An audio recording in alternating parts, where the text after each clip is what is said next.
Who's the greatest male singer in the world today? Today, probably Bruno Mars. Yeah. Okay. He was hitting notes I couldn't even dream of. He'd be like, oh, sing up here. And I was like, I can't sing up there. He blew me away. I mean, his records are really, really good, but he's 1,000% better live. I am such a big fan of his. Is there anyone you're dying to collaborate with?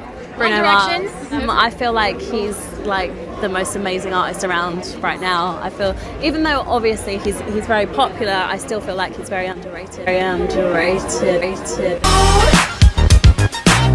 Girls, what y'all trying to do? 24 karat magic in the air. Head to toe so clear. Bruno Mars is one of the biggest entertainers of our generation and has garnered a tremendous amount of acclaim and success with his timeless music. He has given us the best dancing bangers like Uptown Funk, That's What I Like, 24K Magic and Locked Out of Heaven. The best classic ballads that people use at their weddings like Marry You, Just the Way You Are and Talking to the Moon. The chill the heck out ones like Leave the Door Open, Treasure, and Versace on the Floor. We are gathered here today to discuss Bruno Mars' monumental talent and explore why he may be considered underrated despite his accomplishments. Bruno didn't get to where he is the easy way even though the talent was always there. He started off as the youngest Elvis Presley impersonator in Hawaii and even made it to the Arsenio Hall show.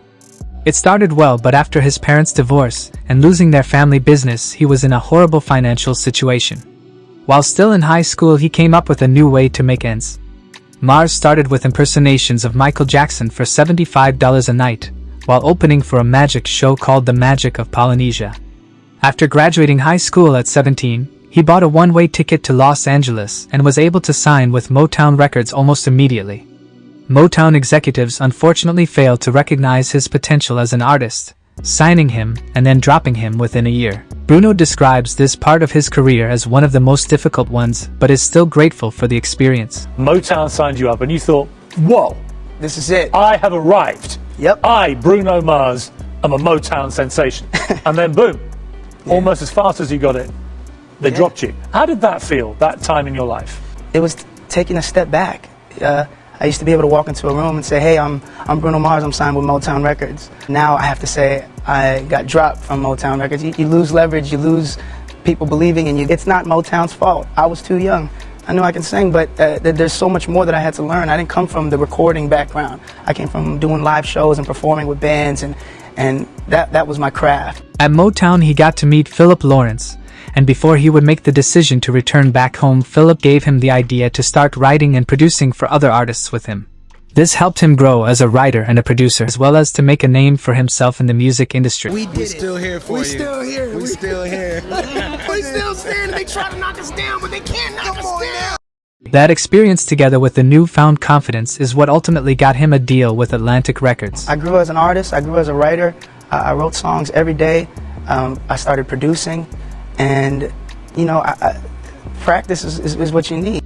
I think this is a great lesson for us all. He took this as motivation to learn and be better, and now people can't get enough of him. He has blessed us with the most amazing songs, and everyone and their mom would love to work with him now. They're incredible to work with, especially Bruno and the Stereotypes. Those guys are just amazing writers, producers. Of course, Bruno's just one great entertainer. He's a phenomenal writer, Bruno's just like, he's just a talented writer, and he's so musically talented. He's played every instrument on that. Played the drums, played the bass, played the guitar. Like, he's like different level. For some reason, many of us feel like he should be included in more conversations, be more talked about. Even though your grandma and your little cousin like his music. It's still difficult to explain these feelings because Bruno is actually very well accomplished.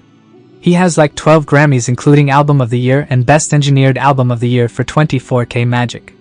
Winning Album of the Year is a great deal in the music industry.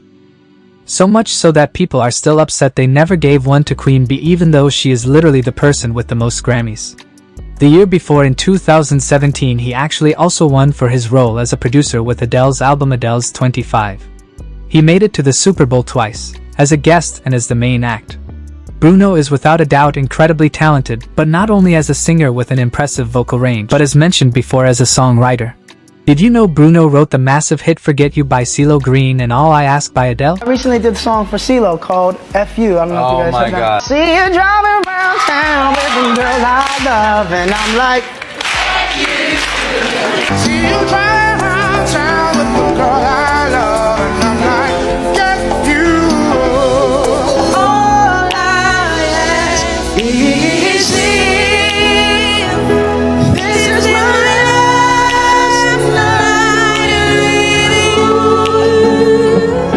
is also an amazing producer, having worked with many artists on different albums.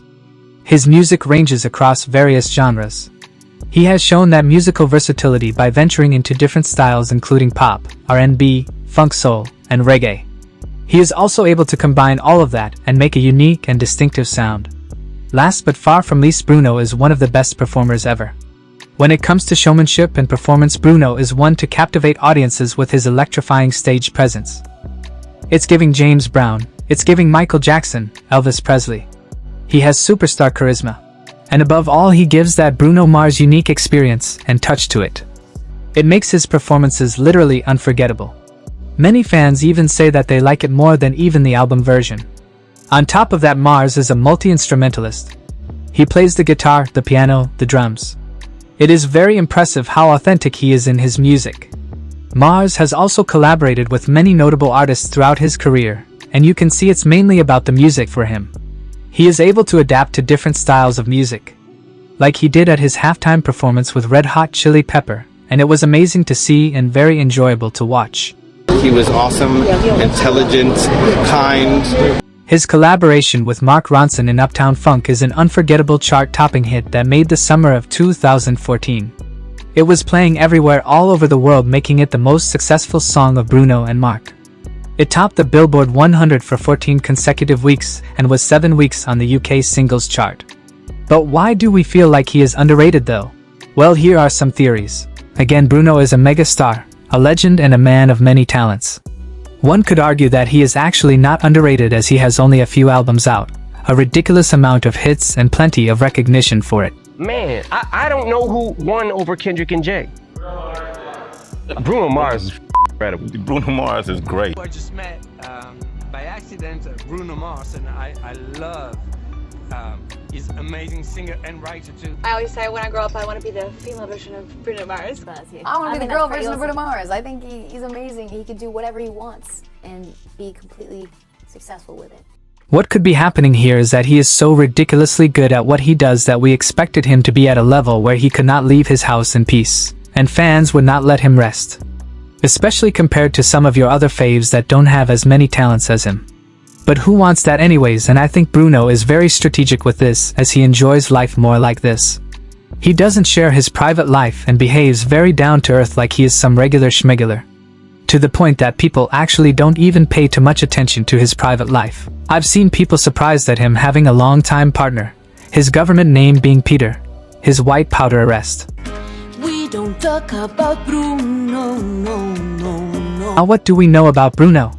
Bruno leads with talent, with numbers, with music that knows scandals, allegations, calling paparazzi for attention. Everyone that ever worked with him only have good things to say of how down to earth the guy is and professional. When me and Bruno linked up recently or whatever, and we were talking, he chopped it up with me. He's a great dude. He's one of the most professional Super nice dude. artists I ever met. He's so talented. He's so good. Like, I worked with everybody, but they're not Bruno Mars, trust me. Now Bruno's just doing his thing, and it's awesome to see, you know, and I wish him nothing but the best. He's gonna take over the world, man. He's definitely gonna be that dude that everybody's gonna, man, please do a song for me, sing a hook for me, you know, and he's killing it. He's a human jukebox, like, on the guitar, like whether it's the guitar, piano, whatever, you just you name any song and he knows it. Bruno literally comes out of his bush, drops his banger songs and goes back into hiding. I feel like for him it's mainly about the music. He is not trying to be a fashion icon or like an actor on the side. He just has his merch and his new rum, and he is good. You just decided that you were going to be an artist, you were going to be a star. I was always going to be doing music. That's all I know. It's been in my, there's videos of me you could look up on the internet of me as this big, singing and dancing, and I'm not good at anything else. Now if I were to see Bruno in the street, I'm definitely freaking out. At least on the inside, but I think once he drops another banger or we see him perform is when it clicks for the most part.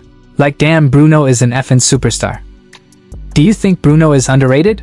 Don't forget to like and subscribe for more of these, as they take so much time to make and I put a lot of love.